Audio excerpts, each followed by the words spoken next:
Pen TV அனைவர்களுக்கும் வணக்கம் சொல்லுங்கள். இன்று நம்மளுடன் மணிகண்டன் ட்ரஸ்ட் திரு மணிகண்டன் குருசாமி அவர்கள் நம்மளுடன் இன்று இணைந்துள்ளார்கள்.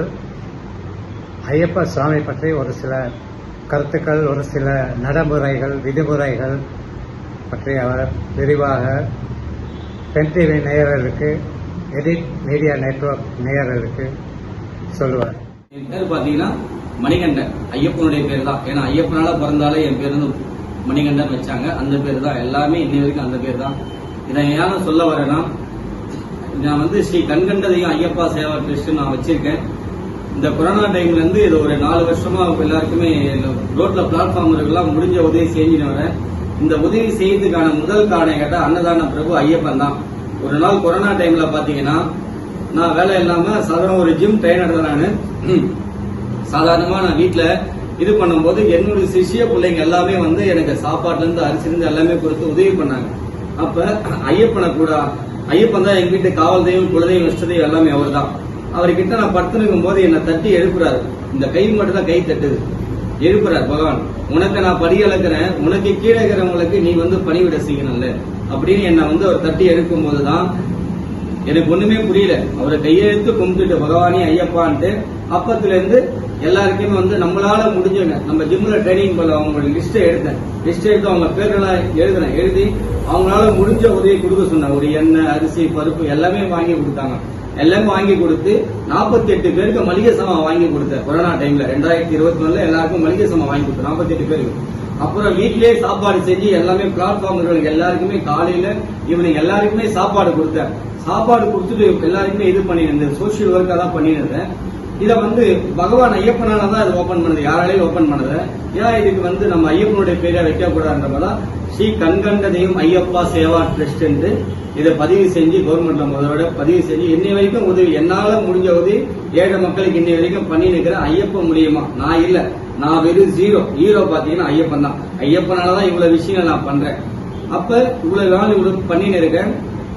கோயில்ல இருக்க மாதிரியே பகவான் ஐயப்பன் வந்து எங்க வீட்டுல இருக்காரு, வாழ்ந்து கொண்டிருக்கிறாரு, என்கிட்ட பேசுவாரு. எல்லாருக்குமே ஒருத்தவங்களுக்கு வந்து பாத்தீங்கன்னா குழந்தை பாக்கி இல்லாதவங்களுக்கு, கல்யாணம் ஆகாதவங்களுக்கு யாரா இருந்தாலும் என்னுடைய வந்து கான்டாக்ட் பண்ணுங்க. உங்களுக்கு குழந்தை பாக்கியம் கண்டிப்பா கிடைக்கும், கல்யாண வரமும் உங்களுக்கு கண்டிப்பா நடக்கும். வீட்டு பிரச்சனை, இந்த பில்லி சூனி எல்லாத்தையுமே வந்து பகவான் ஐயப்பன் வந்து உங்களுக்கு அருள்பாலிக்கிறார். ஏன்னா நம்ம கிட்ட வாழ்ந்துக்கிறார். அப்படியே பட்டு நம்ம வீட்டுல தத்துவவாசியா வாழ்ந்து கொண்டிருக்கிறார். பவாஸ்தாரம் பிரணமாம் ஜகம் சுவாமியே சரணமையப்பா, சுவாமியே சரணமையப்பா. மாதா பிதா ருக்ஷ பிதாட்சம் தர்மசாஸ்தா அஹா வைத்திய நிதானிதானிதம் சுவாமியே சரணமையப்பா, சுவாமியே சரணமையப்பா. ஓம் ஸ்ரீ ஹரிகரபுத்ராய மதகஜ பகானாய மகா சாஸ்ரேதும்யம் நமோ நமக. சுவாமியே சரணமையப்பா, சுவாமியே சரணமையப்பா. ஓம் ஸ்ரீ பூதசேனாய வித்மஹே தவபுத்ராய தீமஹி தன்னோ சாஸ்தோ பிரச்சோதயாத். சுவாமியே சரணமையப்பா, சுவாமியே சரணமையப்பா. ஓம் ஸ்ரீ பூதநாத சதானந்தா சர்வபூத தயாவராம் ரக்ஷ ரக்ஷ மகாபாவு சாஸ்ரேனும்யம் நமோ நமக. சுவாமியே சரணமையப்பா. அகிலாண்ட கோடி பிரம்மாண்ட நாயகனே சரணமையப்பா. காசி ராமேஸ்வரம் பாண்டி மலையாளம் அடக்கியாலும் என் ஸ்ரீ தர்ம சாஸ்தாவே சரணமையப்பா. ஓம் சுவாமியே சரணமையப்பா. ஓம் அகிலாண்ட கோடி பிரம்மாண்ட நாயகனே சரணமையப்பா. காசி ராமேஸ்வரம் பாண்டி மலையாளம் அடக்கியாலும் என் ஸ்ரீ தர்ம சாஸ்தாவே சரணமையப்பா. குருவே சரணம், குருவே சரணம். குரு பிரம்மா, குரு விஷ்ணு, குருதேவா போற்றிய ஐயனே சரணமையப்பா. இப்ப நீங்க பாத்தீங்கன்னா நாங்க ஐயப்ப சாமி பத்தி தான் பேச போறோம். ஐயப்ப சாமின்றது ஒரு சாதாரண கடவுள் கிடையாது, மிகப்பெரிய ஒரு பொக்கிஷன் தான் சொல்லுவேன். ஏன்னா ஐயப்பனை கும்பிட்டுக்கே நம்மளுக்கு ஒரு தனி ஒரு மகிமை வேணும். ஏன்னா ஒரு ஆணுக்கும் பிறந்த ஒரு பகவான் என்றால் அது ஐயப்பன் மட்டும்தான். அப்படிப்பட்ட அன்னை வடிவமான சிவனுக்கும் உலகத்துக்கெல்லாம் படியளக்கிற மகாவிஷ்ணுவுக்கும் பிறந்த மகன் அவர் பாத்தீங்கன்னா மிகப்பெரிய ஒரு சக்தியின் ரூபமாக இன்னைக்கு பிறந்து நம்மளுக்கு வந்து இந்த உலகத்துக்கெல்லாம் காட்சி கொடுத்து நம்ம கேட்கக்கூடிய வரங்கள் அனைத்தையும் வந்து கொடுக்கிறார் பகவான் ஐயப்பன். குழந்தை இல்லாதவர்கள் குழந்தை வரம் கொடுக்கிறார், கல்யாணம் ஆகுது கல்யாணம் இருக்கிற வீட்டு கஷ்டங்கள் அனைத்தையும் போக்கி நல்ல வரங்களை எல்லாம் வந்து நீ கேட்கிற வரங்களை எல்லாம் வந்து பகவான் ஐயப்பன் உங்களுக்கு வரப்பிரசாதமா உங்களுக்கு கொடுக்கிறார். ஐயப்பனோட மந்திரத்தை சொல்றோம் பாருங்க, அந்த ஐயனுடைய அந்த வீர மிகுந்த மந்திரம், அந்த மந்திரத்தை நீங்க உச்சரிக்க உச்சரிக்க நீங்க மரணத்தை வெல்லக்கூடிய ஒரு சக்தி உங்களுக்கு கிடைக்கும். இது சாதாரணமா அந்த மந்திரத்தை எல்லாராலையும் சொல்ல முடியாது. அவன் அருள் இருந்தால் மட்டுமே இந்த மந்திரத்தை வந்து சொல்ல முடியும். ஏன்னா இந்த மந்திரம் மரணத்தை வெல்லக்கூடிய ஒரு மந்திரம், யமனையே வெல்லக்கூடிய மந்திரம். சரணம் விழித்தால் மரணம் இல்லை, சாஸ்தாராமும் அது அருளின் எல்லை. அவனுடைய சரத்தை எவன் ஒருத்தன் ஜெபிக்கிறானோ அவனை பத்தி அவன் புகழ எவன் பாடுறானோ அவன் கிட்ட மரணமே கிட்ட நெருங்க முடியாது. அப்படியேப்பட்ட ஒரு மந்திரம் தான் சொல்றான் பாருங்க.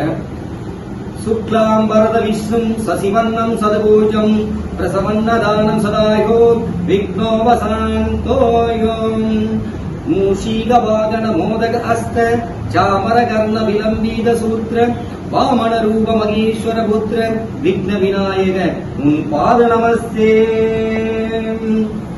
லோகவீரம் மகாபூஜம் சர்வரட்சாகரம் விபும் பார்வதே ஹிருதயானந்தம் சாஸ்தாரம் பிரணமாம்யகம்.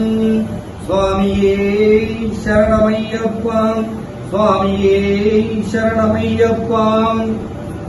விப்ரபூஜம் விஸ்வவந்தியம் விஷ்ணு சம்போ பிரியம் சுதம் சாஸ்தாரம் பிரணமாம்யகம். சுவாமியே சரணமையப்பா, சுவாமியே சரணமையப்பா. மத்த மாதங்க பாத்தீங்கன்னா ஐயப்பனை எப்படி நம்ம கடைபிடித்து விரதம் இருந்து பகவானை வந்து வணங்கணும்னு சொல்றோம் பாருங்க. ஐயப்பனுக்கு பாத்தீங்கன்னா கார்த்திகை மாதம் 1ஆம் தேதி மாலை போட்டு 48 நாள் விரதம் இருந்து நீங்க மனதார ஐயனை துதித்து என்ன வரங்கள் கேட்க அந்த வரங்கள் வந்து பகவான் ஐயப்பன் வந்து கண்டிப்பா கொடுப்பார். ஏன்னா நானே வந்து ஐயப்பனாலதான் பிறந்தேன். எங்க அப்பா பாத்தீங்கன்னா 4 மகனா பிறந்தா 12 வருஷம் மலைக்கு என் பையனை 8 வரன்னு வேண்டிக்கிறார். அதே மாதிரி ஐயப்ப கிட்ட 48 நாள் விரதம் இருந்து எங்க அப்பா பாத்தீங்கன்னா மலைக்கு போயிட்டு வந்த உடனே அடுத்த வருஷமே நான் பிறந்தேன். அதனுடைய பலனாக தான் இன்னைக்கு நான் உங்ககிட்ட பேசினே இருக்கேன். ஏன்னா ஒவ்வொரு விஷயம் வந்து ஐயப்பன் நம்மளுக்கு வந்து பாடத்தை வந்து கத்துக்கூடாது. நீங்க ஒவ்வொரு வருஷம் நீங்க மலைக்கு போகும்போது ஒவ்வொரு பாடத்தை வந்து நீங்க வந்து பகவான் கிட்ட வந்து கத்துக்கலாம். ஒவ்வொரு முக்தியும் உங்களுக்கு கிடைக்கும். ஒவ்வொரு வருஷம் ஒவ்வொரு முக்தி கிடைக்கும். உங்களுக்கு சாந்த சுரூபனா கேட்பா. நீங்க அவர்கிட்ட வந்து கடைபிடிக்கிட்ட என்னன்னா உண்மையாக விரதம் இருக்கணும். உண்மையாக விரதம் இருந்து 2 வேளையை வந்து நீங்க சூரியன் உதயத்துக்கு முன்னாடி தான் வந்து நீங்க வந்து குளிக்கணும். காலையில பாத்தீங்கன்னா 4:30 மணில இருந்து 6 மணிக்குள்ள நீங்க குளிச்சுட்டு பகவானை வந்து சூரிய உதயமாகத்துக்குள்ள நீங்க குளிச்சுட்டு பகவானை வந்து 108 சரணம் சொல்லி ஒரு பூஜை செய்யணும். அதே மாதிரி சாயந்தரம் பாத்தீங்கன்னா நீங்க 6 மணிக்கு மேல குளிச்சுட்டு பகவானை வந்து பூஜை செய்யணும். 108 சரணத்தை சொல்லணும். இது 108 சரணத்தை சொன்னாலே போதும், உங்களுக்கு அவருடைய மோட்சம் உங்களுக்கு கண்டிப்பா கிடைக்கும். நீங்க அது மாதிரி என்ன நோக்கத்தோடு மாலை போட்டு ஐயனுக்கு விரதம் இருந்து கேட்கறீங்களோ அதை கண்டிப்பா பகவான் ஐயப்பன் உங்களுக்கு அவர் வந்து கொடுப்பார். நீங்க மனதார விரதம் இருந்தீங்கன்னா அது போதும். அதே மாதிரி மலைக்கு பாத்தீங்கன்னா லேடிஸ்லாம் வந்து வரக்கூடாதுன்னு வந்து நிறைய பேர் வந்து ஒரு குற்றமாவே சொல்லின்னு இருக்காங்க. ஏன்னா அவரு பாத்தீங்கன்னா ஐயப்பனோட 5 படை வீடு பகவானுக்கு பார்த்தனா குலத்தப்பள்ளி பாலகனா குழந்தையாக அருள் பாலிக்கிறார். அச்சங்கோவில் அரிசா கல்யாண கோலத்துல அருள் பாலிக்கிறார். ஆரியாங்காவில ஒரு மனைவியோட அருள் பாலிக்கிறார். எரிமலை சாஸ்தாவில வீரமணி கண்டனாக அருள் பாலிக்கிறார். இது மாதிரி 4 படை வீடுல நீங்க எல்லாரும் போய் ஐயனை போய் சாமி கும்பிடலாம். ஆனா சபரிமலா பாத்தீங்கன்னா அவரு தத்துவ மாசியா அவரு தவக்கோலத்துல உட்காந்துக்கிறார். அவர் தவக்கோலத்துல இருக்கும்போது நம்ம எப்படி ஐயனை போய் காண முடியும்? அவரு பிறந்ததுக்கு உண்டான நோக்கம் என்ன பாத்தீங்கன்னா மகிழ்ச்சியை வதம் செய்ய தான் அவரு தத்துவமாசி அவதாரம் எடுக்கிறார். அப்படியே பாத்தீங்கன்னா அவருடைய மஞ்சமாலாவுக்கு என்ன ஒரு வரத்தை சொல்றாரோ அன்றைய பலனாதான் இருக்கிறார். மஞ்சமாலா பாத்தீங்கன்னா மகிழ்ச்சியை வதம் செஞ்ச உடனே அவங்களோட பாவ விமோசனம் வந்து முடிஞ்ச உடனே அழகான பெண்ணா மாறிடுறாங்க. அழகான பெண்ணா மாறி ஐயனை வந்து கல்யாணம் பண்ணதுக்கோசம் ஐயன்கிட்ட வந்து கேக்குறாங்க. அப்ப பகவான் வந்து அவருடைய வந்து கட்டளை ஏறாரு. என்ன கட்டளை ஏறாருன்னா, என் கோயிலுக்கு கன்னிசாமி யாரு வராம இருக்காங்களோ அப்ப நான் உன்னை கல்யாணம் செஞ்சிருக்கேன்னு வந்து சொல்றாரு. இந்த நோக்கமே என்னுடைய வந்து பிரம்மச்சாரி அவதாரம் தான் என்னோட நோக்கமா நான் எடுத்திருக்கேன். அப்படியே மஞ்சமாதா கிட்ட அருள் பாலிக்கிறார். அப்ப நீ என்ன கல்யாணம் பண்ணிக்க ஆசைப்படுற, ஆனா ஒவ்வொரு வருடம் வந்து கன்னிசாமி யார் வராமலோ அப்போ உனக்கு நான் வந்து உனக்கு கல்யாணம் பண்ணிக்கிறேன் பகவான் அருள் பாலிக்கிறார். ஆனா கன்னிசாமி ஒவ்வொரு வருடம் பகவான் வந்து வர வச்சுக்கிறார். லட்சக்கணக்கில் ஆயிரக்கணக்கில். போன் நம்பர் சொல்றேன் பாருங்க. ஏன்னா வீட்டு பிரச்சனை, கடன் பிரச்சனை, எவ்வளவு பிரச்சனையில வந்து நீங்க இருக்கீங்க. உங்க பிரச்சனையை தீர்வு காண பகவான் ஐயப்பன் அருள் பாலிக்கிறார். என்னுடைய நம்பர் சொல்றேன் பாருங்க, நோட் பண்ணீங்க. 9940191183. இப்ப நான் ஒரு விஷயத்துக்கோசம் தான் இது வந்து உங்ககிட்ட நான் பேச வரேன். என்ன விஷயம்னா, ஐயப்பன் பாத்தீங்கன்னா கோயில் கட்டுற பாக்கியத்தை வந்து எனக்கு வந்து அந்த பகவான் ஐயப்பன் எனக்கு கொடுத்துறாரு. கோயில் கட்ட சொல்லி இந்த கோயில் கட்டுறதுக்கோசம் இடம் வந்து நான் பார்த்துன்னு இருக்கேன். யாருன்னா வந்து நீங்க இடம் வந்து ஒரு 5 கிரவுண்டா 6 கிரவுண்டா இடம் இருந்தா கூட சொல்லுங்க. ஐயப்பனோட 5 படை வீடு அமைய போகுது. ஏன்னா ஐயப்பன் கிட்ட வந்து நான் வந்து ஒண்ணுமே இல்லாதவன் தான். ஐயன் தான் கிரி. அவர் தான் நான் சம்பாதிச்ச மிகப்பெரிய சொத்து வந்து ஐயப்பன் தான். அவர்கிட்ட நான் கேட்கும் நானே ஒண்ணு இல்ல ஐயப்பா, எனக்கு கோயில் கட்ட சொல்றீங்க என்ன ஐயப்பா, நான் அவர்கிட்ட கேட்கும்போது அவரு சொன்ன ஒரு வார்த்தை, கோடிக்கணக்கான பக்தர்கள் என்னுடைய பக்தர்கள், அவங்களுடைய பக்தர்கள் இதை போய் கண்டிப்பா போய் சேரும்போது அவங்களே உங்களுக்கு இடமும் கோயில் கட்டத்துக்கான எல்லா இதுவும் கொடுப்பான்னு பகவான் ஐயப்பன் சொன்னாரு. அவருடைய தன்னம்பிக்கை, அவருடைய ஊக்கத்தாலதான் இன்னைக்கு இந்த பேட்டியை அவங்க கிட்ட நான் கொடுக்கறேன். ஐயப்பன் கோயில் கட்ட உங்களுக்கு எத்தனை கிரவுண்ட் இருந்தாலும் கொடுங்க. ஐயப்பனோட 5 படை வீடு அமையுது. ஏன்னா சபரிமலை தான் நம்ம ஐயப்பனை போய் பார்க்கணும்னு நம்ம நினைக்கிறோம். இங்கே நம்ம கேரளாவுக்கு போனதான் ஒரு 5 படை வீடை பார்க்க முடியும். ஆனா இப்ப நம்ம கட்டுற கோயில் ஐயப்பன் 5 படை வீடை கட்ட சொல்லுகிறார். உடக்குப்படை பாலகன் ஒரு படை வீடு, அச்சங்கோயில் அரசன் 2வது படை வீடு, ஆரியாங்காவல் அரசன் 3வது படை வீடு, வில்லாளி வீரன் 4வது படை வீடு, சபரிமலை ஐயப்பன் 5வது படை வீடு. 5வது படை வீடு இங்க நம்ம சென்னையில கட்ட போறோம். அதுக்குண்டான இடத்தான் உங்ககிட்ட நான் கேட்கிறோம். அதுக்குண்டான இடம் உங்ககிட்ட இருந்தா சொல்லுங்க. அந்த இடத்த கொடுத்தீங்கன்னா ரொம்ப கோடி புண்ணியம். ஏன்னா எவ்வளவு ஐயப்ப பக்த கோடியில இருக்காங்க, நல்ல உள்ளங்கள் எவ்வளவு பேர் இருக்காங்க. இது அவங்களுக்கு போய் கொண்டு சேருங்க. சுவாமியே சரணமையப்பா, சுவாமியே சரணமையப்பா. லட்சக்கணக்கில் ஆயிரக்கணக்கில் பகவான் ஐயப்பன் வந்து கன்னிசாமிகளையும் மணிகண்ட சாமி குருசாமிகள் அத்தனை பேரை வர வைக்கிற ஐயப்பன். ஏன்னா அவர் எடுத்து வந்து தத்துவமாசி உன்னை உணர்த்துறதா, உனக்குள் நான் இருக்கிறேன், நீ என்னுடைய மகளாக இருந்தாலும் என்னை நீ நினைத்து குதித்தாலே உனக்கு நான் வந்து அருள்பாலிக்க. ஐயப்பன் வந்து நீ சபரிமலைக்கு லேடிஸ் வர வேண்டியதும் இல்லை, உனக்கு வீட்டிலே வந்து ஐயப்பன் அருள்பாலிக்கிறார். ஏன்னா 48 நாள் வந்து பசங்க விரதம் வந்து லேடிஸ் பாத்தீங்கன்னா வீடு வாசல தொலைச்சு சாப்பாடு செஞ்சு வைக்கிறதுலாம் வந்து லேடிஸ் தான் எல்லாமே செய்யறாங்க. ஆனா அவங்களுக்கும் அருள்பாலிக்கிற ஐயப்பன். அதனால ஐயப்பன் வந்து குழந்தைகளை பார்த்தீங்கன்னா 10 வயசுக்குள்ளதான் வந்து பகவான் ஐயப்பனை போய் பார்க்க முடியும். அதுக்கு மேலதான் பார்க்க முடியாது. அதே மாதிரி வந்து அவரு வந்து லேடிஸா பாத்தீங்கன்னா குழந்தையாக அவருடைய குழந்தையாக பாவிக்கிறார், அன்னையாக பாவிக்கிறார், குழந்தையும் அன்னையாக பாவிக்கிறார். அதனாலதான் அவரு பிரம்மச்சாரி. அதனால அந்த நடுத்தர வயசுல உள்ளவங்க மட்டும் பகவான் வந்து பார்க்க முடியாது. இதுதான் உண்மை. இது நீங்க கடைபிடிங்க. ஐயன் என்னைக்குமே உங்க கூட இருப்பாரு. கரெக்டா நீங்க உங்களுக்கு ஐயனோட மகிமை இருக்கும் போது ஒரு வயசான காலத்துல நீங்க பார்க்க முடியும்னா கண்டிப்பா பகவானை பார்க்க முடியும். நீங்க வீட்டுல தூங்கும் போது ஐயன் நினைச்சு தூங்கினாலே பகவான் உங்க வந்து கடவுளை வந்து காட்சி கொடுப்பாரு பகவான் ஐயப்பன். இது சத்தியமான வார்த்தை, உண்மை. இப்ப ஐயப்பனுக்கு பாத்தீங்கன்னா மாலை போற விஷயத்த நான் சொல்றேன் பாருங்க. இது முக்கியமான ஒரு விஷயம். ஏன்னா நிறைய பேர் வந்து குருசாமி கிட்ட தான் மாலை போடணும்னு நீங்க நினைக்கிறீங்க. அதுக்கப்புறம் தான் குருவின்ல, அதுக்கப்புறம் தான் மாதா பிதா குரு தெய்வம். ஃபர்ஸ்ட் வந்து மாதா, 2வது பிதா. வீட்டுல அப்பா அம்மா இருந்தா அம்மா கிட்ட நீங்க மாலை போட்டுங்க. நீங்க அம்மா கிட்ட மாலை போட்டாலே ஐயன் வந்து உங்களுக்கு மாலை போட்டதாக அர்த்தம். நீங்க கோயில தான் போய் மாலை போடணும்னு அவசியம் கிடையாது. வீட்டுல ஒரு போட்டோ வச்சு அந்த 108 துளசி மாலைய பால்ல நைட்டு ஊற வச்சுட்டு ஐயன் போட்டோல மாட்டிட்டு அம்மா கழுத்துல 108 சரணம் சொல்லி நீங்க மாலை போட்டுக்கலாம்.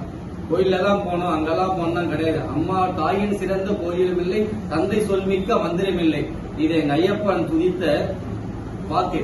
அதனால அன்னைக்கு மாலை போட்டாலே நீங்க போதும்.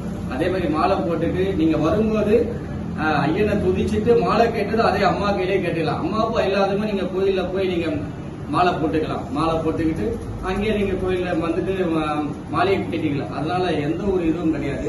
மாலை வந்து ப்ரொசீஜரா மாலை போடுங்க. 48 நாள் விரதம் இருங்க. ஐயனோட அருளை பெறுங்க. உங்களுக்கு எல்லாமே உங்களுக்கு ஐயன் வந்து கொடுப்பார். கேட்கும் வரங்களையும் ஐயப்பன் கொடுப்பார். சபரிமலை சாஸ்தா என்பது சாதாரண ஒரு கடவுள் கிடையாது. என்ன வேணாலும் உங்களுக்கு பகவான் அருள் அளிப்பார். சுவாமியே சரணம் ஐயப்பா. ஐயப்பனோட கதியை சரணாகதி என்று அறியும் போது நான் வந்து எப்பயுமே அடையார் ஐயப்பங்களை எப்பயுமே என்னுடைய பிறந்த நாள் ஆகட்டும் கல்யாணம் ஆகட்டும் அடையார் ஐயப்பங்கள் போய் சாமி கும்பிட்டு வருவேன். ஏன்னா அவரால் தான் நான் பிறந்தேன். ஐயனே கெதி என்று வாழ்கிறேன். அப்போ போகும்போது அங்க 18ஆம் படியில பாத்தீங்கன்னா ஜோதீஸ்வரன் சார் வெண்டியில இருந்து அவரு ஒரு ஆன்மீகவாதி, மிகப்பெரிய ஒரு பொக்கிஷன் தான் எனக்கு ஜோதீஸ்வரன் சார் கிடைச்சது. ஐயப்பன் கொடுத்த ஒரு மிகப்பெரிய பொக்கிஷன் ஜோதிஷன் சார். அங்க ராஜா அண்ணாமலை மன்றத்துல சாரை வந்து அங்க 18ஆம் படியில எல்லாம் இருமுடி கட்டின்னு எல்லாம் ஏறும் போது என்ன வந்து அப்பதான் அறிமுகப்படுத்த ஐயப்பனே எங்க 2 பேரும் அறிமுகப்படுத்தி பேசும்போது சாமி எனக்கு அறிமுகமா கிடைச்சாரு. அப்ப சாமியாலதான் இந்த இடத்துக்கு நம்ம இது பண்ண முடியுது.